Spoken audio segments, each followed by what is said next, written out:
புது வாழ்வு தந்தவரே, புது துவக்கம் தந்தவரே, புது வாழ்வு தந்தவரே, புது துவக்கம் தந்தவரே.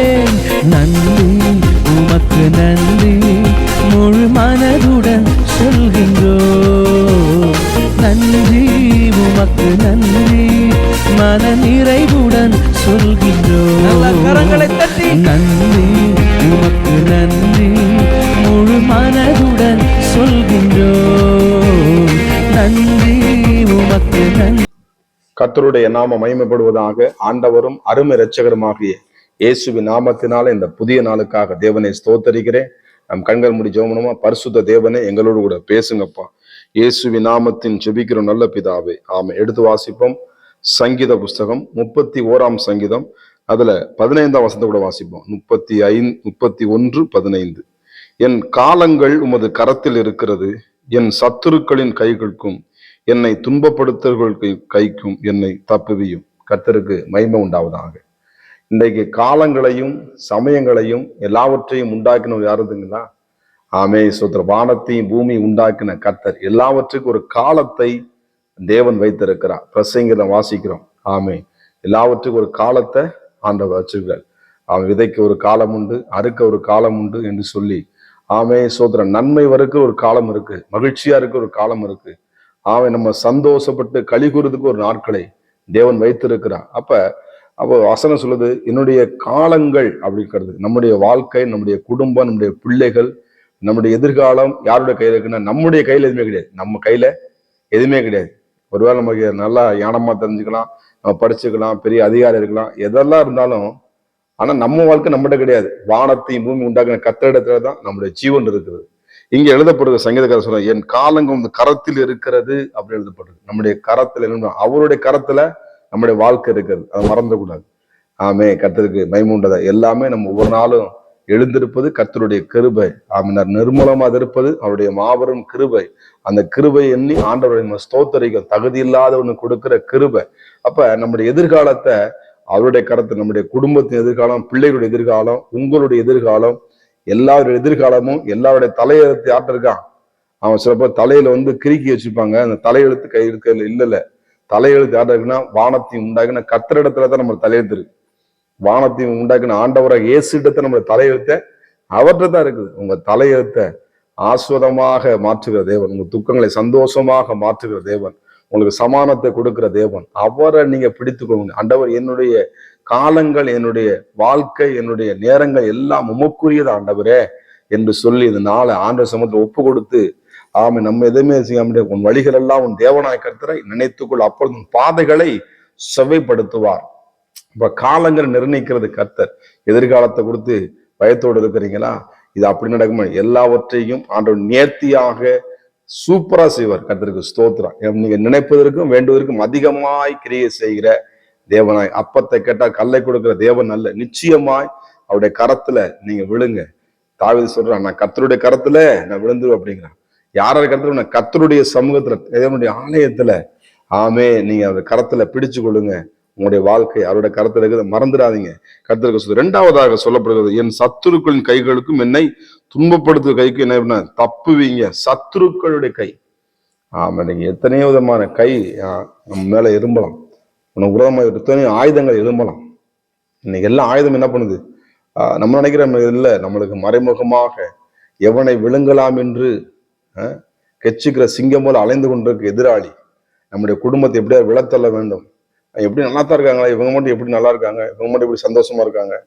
இவங்க மட்டும் எப்படி மகிழ்ச்சியா இருக்காங்க? இதெல்லாம் எப்படி? அதெல்லாம் தேவன் கொடுக்கிறது. கர்த்தருக்கு ஸ்தோத்திரம். இப்போ அநேகம் என்ன பண்ணாங்க? பொறாமப்படலாம். உங்க கை ஒன்று எதிரமா ரெண்டு எதிரியுடைய கை உங்க மேல என்ன பண்ணலாம்? ஓங்கி இருக்கலாம். அதை கொண்டு போன கர்த்தருடைய கரை உங்க மேல இருப்பதை மறந்துடாதீங்க. எதிரியுடைய கை எந்த விதமான போராட்டமான கை இருந்தாலும் அந்த கைகளை நிர்மலமாக்குற கர்த்தர், உங்க கைகளை போருக்கு பழக்குவிக்கிற கர்த்தர், உங்களை கைகளை பலப்படுத்துகிற கர்த்தர். எத்தனை சத்துருக்கள் எழும்பினாலும் அதை கர்த்தர் மடங்கடிது. உன் பக்கத்துல 1000 முறை அத்தனை பிரச்சனை வந்தாலும் எதற்குன்னு பயப்படாதீங்க. கர்த்தருடைய கரம் உங்களை தாங்கி பிடிக்கும். எத்தனை சத்துருக்கள் எவ்வளவு வந்தாலும் இஸ்ரவேல் ஜனம் எத்தனையோ சத்துருக்கள் என்ன பண்ண எழும்புனாங்க. எத்தனை ராஜாக்கள் எழுந்தாங்க. யோசுவா எல்லாத்தையும் முறியடித்து கர்த்தருடைய நாமத்தை குறித்து மகிமைப்படுத்தி கானானுக்குள்ளே ஜனங்களை கொண்டு போனதை பார்க்க முடியும். எத்தனை ராஜாக்களை முறியடித்தான் யோசுவா. அவனால முறியடிக்க முடியாது. கர்த்தர் கொடுத்த கிருபை. நீங்க முறியடிப்பீங்க. எத்தனை கை உங்களுக்கு விரோதமா எழும்பலாம். நிச்சயமாங்க தப்பு வைக்க கர்த்தர் இருக்கிற மறந்துடாதீங்க. ஆமா, நீங்க தப்பு வைக்க ஆறுன்னு நினைக்காதீங்க. நிச்சயமா உங்களை தப்பு வைக்கிற ஆண்டவர். எவ்வளவோ காரியத்தை தப்பு வச்ச ஆண்டவர். எத்தனையோ சத்துருக்களுக்கு தப்பு வச்ச ஆண்டவர். எத்தனையோ வியாதிகளுக்கு விளைக்கின ஆண்டவர். எத்தனையோ பிரச்சனைகளுக்கு விலைக்கு உங்களை பாதுகாத்த ஆண்டவர். உங்களை விட்டுருவாரா? எவராயுமே உன்னை எப்படி நான் கைவிடுவேன், என் மகளை உன்னை எப்படி நான் கைவிடுவேன் என்று சொல்கிறார் கர்த்தர். இந்த இடத்தில் எழுதப்பட்டிருக்கிறது, துன்பப்படுகிறவர்களுக்கு கைகளுக்கும் என்னை தப்புவியும். ஸ்தோத்திரம். பாருங்க, துன்பப்படுத்துகிறவர்கள் கை. நம்ம அநேக காரியங்களை துன்பப்படுத்திருப்பாங்க. 3 காரியங்கள் சொல்லப்படுங்க. கடைசி காரணம் துன்பப்படுத்துறவர்கள். நம்மளை எத்தனை பேர் துன்பப்படுத்தலாம், காயப்படுத்தலாம். நம்முடைய குடும்பத்தை காயப்படுத்தலாம், உங்க பிள்ளைகளை காயப்படுத்திருக்கலாம். அதை கண்டு ஆமா, ஆண்டு நமக்காக பாடுகளை ஏற்றுக்கொண்ட ஆண்டவர், துன்பங்களை சகிக்கும் அந்த கிருபைகளை தேவன் தந்திருக்கிறார். யாரும் எவ்வளவு துசிட்டு போகட்டும், நீங்க கர்த்தரை சோத்திரம் பண்ணுங்க. உன் சத்துரு பசியா தான் அவனுக்கு ஆகாரம் கொடு. யாரையும் சவிக்காதீங்க. கர்த்தருக்கு மகிமை உண்டாவதா. துன்பப்படுத்துவதற்காக என்ன பண்ணுங்க? வசனம் சொல்லுது இங்கே புதிய ஏற்பாட்டுல, பழைய ஏற்பாட்டுல துன்பப்படுத்துவதற்கு கைக்கு தப்புன்னு சொல்றாங்க. புதிய ஏற்பாடு ஆண்டு சொல்றாரு, உங்களை துன்பப்படுத்துவதற்காக நம்ம ஜெபம் பண்ணுங்கள் என்று சொல்லப்படும். கர்த்தருக்கு மகிமை உண்டாவதாக. உங்க ஜெபத்துல நமக்கு எதிர்மறையா செயல்படுறவங்க மேல என்ன பண்ணும்? அவங்க மேல அன்பு செலுத்தணும். உங்களை சிநேகித்த உங்களுக்கு பலன் என்ன அப்படிங்கிற. கர்த்தருக்கு மகிமை உண்டாவதாக. எனக்கு அருமையா தேவனுடைய பிள்ளைகளே, கர்த்தருடைய கரத்தை பிடிச்சுக்குங்க. எந்த சத்துரு கையும் நெருங்க முடியாது. ஆமா, நீங்க நன்மை செய்ய உங்களுக்கு விரோதமா நிற்பவன் யாரு? உங்க வாழ்க்கை எல்லாமே நன்மையான காரியங்களா இருக்கட்டும். ஆமா, தீமை விட்டு விலகி நன்மை செய், சமாதானத்தை தேடி அதை தொடர்ந்து கொள் என்று சொல்லுகிற ஆண்டவர். அவர் உன்னை விட்டு விலகுவதும் இல்லை, உன்னை கைவிடுவதும் இல்லை. சிங்கங்களுக்கு வாய்க்கு தப்புவித்த ஆண்டவர். ஆமே, சோத்ராம். மீன் அவனை முழுங்காதபடி யோனாவை தப்பு கரையை கொண்டு வந்த கர்த்தர். தீக்குல அந்த இறைய சாத்ராக் மேஷாகம் மூழ்கி விடாதபடிக்கு உயிரோடு வெளியே கொண்டு வந்த கர்த்தர் நிச்சயமா உங்களையும் உயிரோடு காத்து வச்சுக்கிறார். இதுவரை காத்துன தேவன், இதுவரை பாதுகாத்த, இனியும் உங்களை பாதுகாக்க வல்லவராக இருக்கிறார். உங்களை தப்புவிப்பார். உங்க எதிர்காலம் அவருடைய கருத்தில் இருக்குது. சிறப்பா அவங்க நடத்துவார். நீங்களே ஆச்சரியப்படும். கேட்பது நினைப்பதற்கு அதிகமாய் கிரியை செய்கிற தகப்பனாக இயேசு இருக்கிறார். உங்க இருதயத்தை அவருக்கு ஒப்பு கொடுங்க. உங்க வாழ்க்கையை அவருக்கு ஒப்பு கொடுங்க. உங்க வாலிபத்தை இயேசு கொடுங்க. நீங்க ஆஸ்வாதமா இருப்பீங்க. ஜெபம் பண்ணுவோமா? பரிசுத்தம் கிருபை நிறைந்த நல்ல தகப்பன், இந்த புதிய நாளுக்காக நன்றி. எங்களோடு பேசின வார்த்தைகளுக்காய் ஸ்தோத்திரம் அப்பா. அன்று எதிர்காலம் உங்களுடைய கருத்து இருப்பதற்காய் ஸ்தோத்திரம். எதிரியுடைய கைகளுக்கு எங்களை தப்புவிக்கிறதுக்காய் ஸ்தோத்திரம். ஆண்டவர் எங்களை துன்பப்படுத்தும் மத்தியிலே எங்கள் ஆண்டவர் எங்களை உயர்த்தி வைத்ததற்காய் ஸ்தோத்திரம். அவர்களுக்காய் செபிக்கக்கூடிய கிருபைகளை தந்தீரே. எங்களை காயப்படுத்துவதற்காக செபிக்க உதவி செய்தே ஸ்தோத்திரம் அப்பா. உங்களுடைய பிள்ளைகளை ஆசீர்வதிங்க. உங்களுடைய குணாதிசயங்கள் வாழ்க்கையில் ஒவ்வொரு நாள் வெளிப்படட்டும்.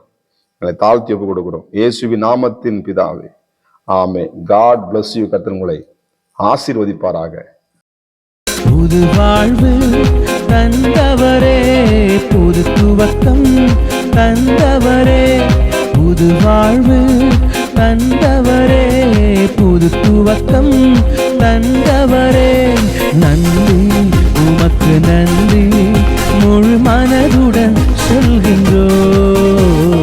நன்றி உமக்கு நன்றி, மன நிறைவு